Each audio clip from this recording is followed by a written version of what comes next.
Hello lovelies, welcome to the video. So today is just a quick art journal video. I finally got my art journaling mojo back and I created a page I didn't absolutely hate. This is actually the first art journal page I've done since the last video I shared with you, so it's taken me a bit to get back into the swing of things with my art journal. But I think I did alright. So this page is actually a recreation of a page I did in my journal. So my journal so far has been nothing but writing. Funny you say, that's what a journal's meant to be. Not my journal. My journal is photos and collages and mixed media pages and all sorts of stuff. And my journal is looking really plain. And I didn't like it. So I had about 20 minutes to kill before I had to go get Cooper. So I didn't have enough time to set up for a video or, anything big. So I literally just started playing in my journal. And my journal is about A5 size, so it's only small.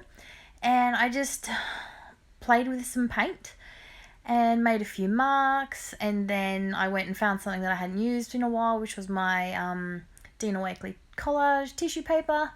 And I loved the page. I might have to actually show you a picture of how it turned out, because it's very similar to this. And then I thought I love it that much that it might be a good way to get me back into my 9x12 art journal. So that's what I thought I'd do. I thought I'd recreate that page, and already it has diverted from what I originally started out. Now that's what I find with a lot of things that I scrap lift or get inspiration from a layout that I've seen or a challenge. I'll start with one thing, but it will very quickly diverge into something else, which is what I actually really, really like. So I started with, these paints were next to me. They're Kaiser Craft paints. They were on my desk because Will and I were playing on the gel plate. And it was Coastal Blue and then Tropical Water, I think it was. And I really wanted to go with that grey blue because for some reason I just like that colour at the moment. And then I decided to go over with some white gesso with my brayer. I didn't like it when I did that. I felt like I took too much of the colour away and just completely covered it with white gesso. So I thought I'd get one of my stencils while the paint was still wet and try and take away some of that gesso. It worked alright, but I don't know. So then I went back in with some gesso, and instead of using the brayer, I've just used my hands and just, given it a bit of just a swipe here and there, just to give me some depth into my background. So I'm going very monochromatic in this page, all blue tones and a bit of gesso. So now I'm using more of that darker blue just to put some big bold shapes on my page. I went through a lot of my stencils because I know what I wanted, but I couldn't quite find what I wanted, if that makes sense. I wanted a big bold pattern just in a few small areas on this page, just to give the page some interest. So yes, I went through and found a stencil that suited, and I've brought some of that darker blue into the page, back into the page. Now, because I can't let any paint go to waste, I'm mixing it with some water and then I'm slapping it around with a big mop brush. Best way I find this works is with a big mop brush and then whacking it with something heavy or something big, and that's how I get splatters on my page. It is also how I get splatters everywhere else. So my phone, my arms, everything covered in paint. But, 'tis the life of an artist, doesn't bother me. I think I've been to school pickup many, many times covered in paint. So now I'm going to add in some of that Dina Wakely tissue collage. And if you've seen videos with these, the cool trick is if you put enough gel medium on it, it mostly blends into the background, so it doesn't look like you've just slapped something on the page. It actually looks like it's a part of the page, which I really love. I used to find this hit and miss. I thought I was doing something wrong, but so far I'm going alright with it. When I've done it, it actually works. It does blend into the background quite nicely.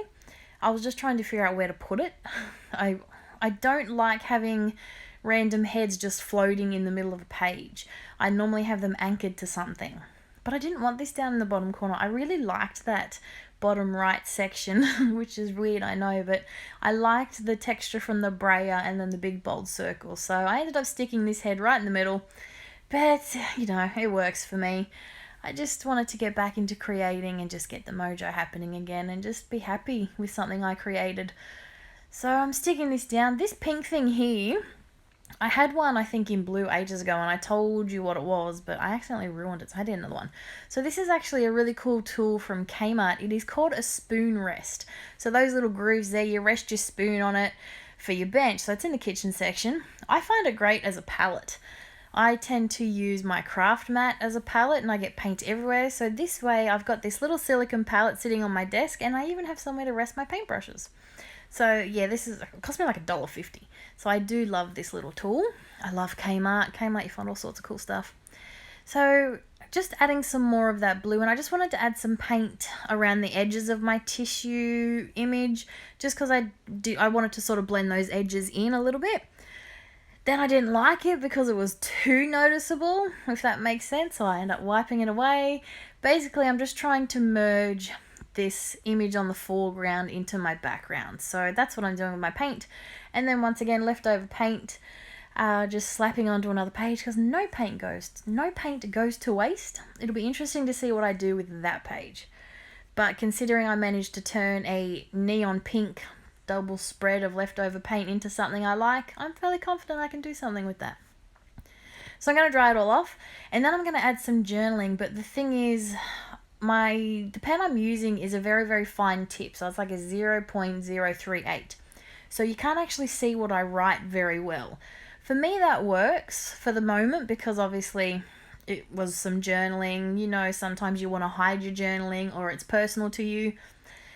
In this case, I do use that very messy scribble type of journaling, but also the pen I use makes it very difficult to see what I write. It actually makes it very difficult to even see it as a design element. So it would have looked better with a darker pen, but you know, this is the pen I grabbed. So sorry you can't really see that, and that it does add to it really nicely when you can see the lines of my writing. So you can see it as a design element, and it does add to it. But yes, that's why you can't see it, because of the pen. But anyway, that's it from me. I hope you have enjoyed this video, and I'll be back tomorrow. Can you believe it? I'll be back tomorrow with a new layout, so come back for that. Bye for now.